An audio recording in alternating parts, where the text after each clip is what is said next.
السلام علیکم ورحمۃ اللہ وبرکاتہ۔ نحمدہ ونصلی علی رسولہ الکریم، اما بعد۔ آج کی اس ویڈیو میں ہم آپ حضرات کے سامنے بیان کریں گے کہ مذہب اسلام نے غیر مسلموں کو کیا حقوق دیے۔ اسلام میں غیر مسلموں کے وہی حقوق ہیں جو ایک مسلمان کے ہیں۔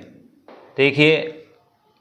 اللہ تبارک و تعالی نے قرآن کریم کے اندر ارشاد فرمایا، لا ینہاکم اللہ عن الذین لم یقاتلوکم فی الدین وَلَمْ يُخْرِجُوكُم مِّن دِيَارِكُمْ أَن تَبَرُّوهُمْ وَتُقْسِطُوا إِلَيْهِمْ إِنَّ اللَّهَ يُحِبُّ الْمُقْسِطِينَ۔ سورہ نمبر 60 آیت نمبر 8۔ اللہ تعالیٰ اس آیت کے اندر ارشاد فرماتے ہیں کہ اللہ تبارک و تعالیٰ تم کو ان لوگوں کے ساتھ بھلائی کا معاملہ کرنے اور انصاف کا معاملہ کرنے سے نہیں روکتا جنہوں نے تم سے دین کے معاملے میں قتال نہیں کیا، لڑائی نہیں کی، اور نہ تم کو تمہارے گھروں سے نکالا،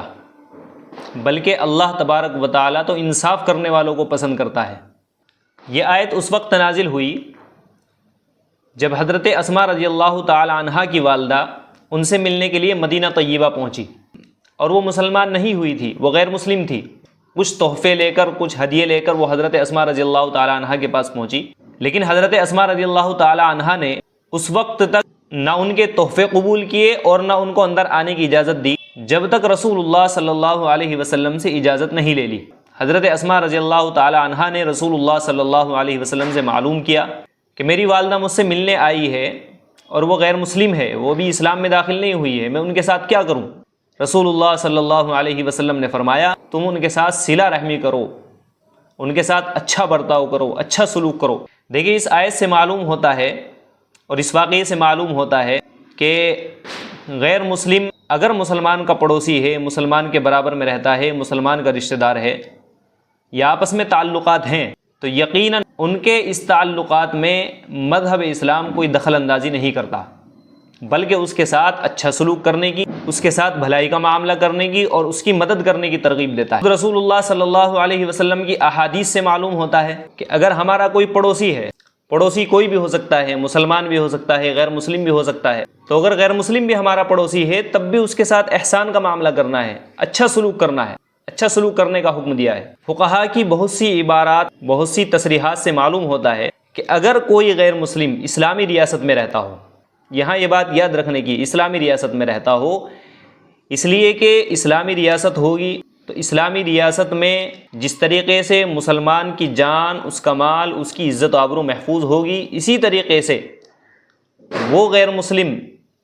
جو اسلامی ریاست میں رہتا ہو، اس کی جان، اس کا مال اور اس کی عزت و آبرو بھی اسی طریقے سے محفوظ رہے۔ اس کے تمام حقوق کی ذمہ داری اسلامی ریاست کی ہے، جیسے ایک مسلمان کے تمام حقوق کی ذمہ داری ایک اسلامی ریاست کی ہوتی ہے۔ یہاں تک کہ کسی مسلمان کو اجازت نہیں ہے کہ وہ اسلامی ریاست میں رہتے ہوئے کسی غیر مسلم کو تکلیف پہنچائے یا کوئی ایسی بات کہے جس سے اس کے دل کو تکلیف پہنچے، یا اس انداز سے گفتگو کرے جس سے اس کی دل آزاری ہو۔ یہاں تک کہ اگر کوئی مسلمان اسلامی ریاست میں رہتے ہوئے کسی غیر مسلم کو کافر کہہ کر پکارے اور اس کافر کہنے کی وجہ سے اسے تکلیف ہو تو وہ مسلمان گنہگار ہوگا۔ بعض فقہا نے تو یہاں تک لکھا ہے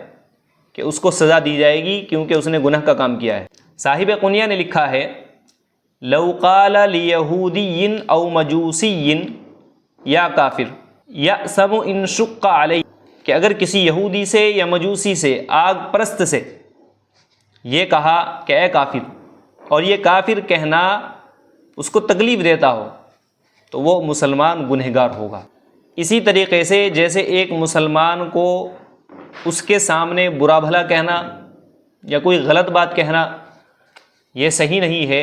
اسی طریقے سے ایک غیر مسلم کو جو ذمہ بن کر رہتا ہو اس کو بھی ایسی بات کہنا یا برا بھلا کہنا اس کے سامنے یہ صحیح نہیں ہے۔ اور جیسے ایک مسلمان کی اس کی پیٹھ پیچھے برائی کرنا جسے غیبت کہا جاتا ہے یہ حرام ہے، ایسے ہی اسلامی ریاست میں رہنے والے غیر مسلم کی پیٹھ پیچھے برائی کرنا، غیبت کرنا یہ حرام ہے۔ الغرض اسلامی ریاست میں جو حقوق مسلمان کو حاصل ہے وہی حقوق ایک غیر مسلم کو حاصل ہیں، اور صرف اسلامی حکومت ہی کی بات نہیں ہے، جہاں بھی مسلمان اور غیر مسلم رہتے ہوں وہاں پر غیر مسلموں کے ساتھ حسن سلوک کی تاکید آئی ہے کہ آپ ان کے ساتھ اچھا سلوک کیجیے، ان کے ساتھ اچھا برتاؤ کیجیے۔ یقین جانیے جو حقوق غیر مسلموں کو اسلام مذہب نے دیے ہیں وہ آپ کو کسی مذہب میں نہیں ملیں گے۔ آپ کو معلوم ہے کہ ہمارے یہاں ملک کے اندر جب بھی کوئی پریشانی کا وقت آتا ہے، کوئی آسمانی آفت آتی ہے، کوئی زمینی زلزلہ آتا ہے، تو الحمدللہ ثم الحمدللہ وہاں سب سے پہلے کھڑے ہوئے جو لوگ ملیں گے وہ الحمدللہ مسلمان ملیں گے۔